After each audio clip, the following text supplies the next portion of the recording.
ये जब से बीजेपी के भागलपुर जिले का एक न्यूज़ सामने आया है जिसमें 1 रुपए में अडानी जी को ज़मीन दी जा रही है थर्मल पावर प्लांट बनाने के लिए, तब से पूरे सोशल मीडिया पे एकदम बम धमाका जैसे हो चुका है और सभी लोग मोदी और बीजेपी को गाली दे रहे हैं।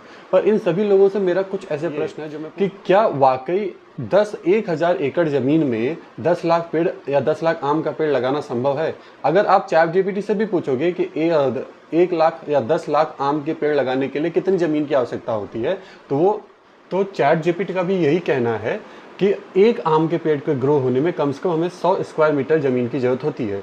100 स्क्वायर मीटर एक आम के पेड़ के लिए, यानी कि अगर हम 1 एकड़ को स्क्वायर मीटर में निकालें तो लगभग 4,047 स्क्वायर मीटर पर एकड़ होता है। अब 4,047 स्क्वायर मीटर को अगर हम 100 से यानी कि 100 स्क्वायर मीटर से डिवाइड कर दें तो लगभग 40 पेड़, यानी कि 1 एकड़ में 40 पेड़। तो अगर हम 10 लाख पेड़ को 40 पेड़ से डिवाइड करें तो लगभग 25,000 एकड़ आता है, यानी कि 10 लाख आम के पेड़ को लगाने के लिए कम से कम 25,000 एकड़ की जमीन की जरूरत पड़ती है। और यहाँ पे इन गांव वालों ने कहा कि 10 लाख आम का पेड़ महज 1 एकड़ जमीन में, क्या ये संभव है? आम के पेड़ को ग्रो होने में स्पेस चाहिए होता है, एक ट्रेडिशनल स्पेस चाहिए होता है, कम से कम 25,000 एकड़ की जमीन चाहिए रहती है 10 लाख आम के पेड़ के डेवलप होने में। आम का पेड़ है कोई धनिया का या छोटा मोटा नींबू का पेड़ थोड़ी ना है कि वो 1 एकड़ में 10 लाख 20 लाख पेड़ उग जाएंगे।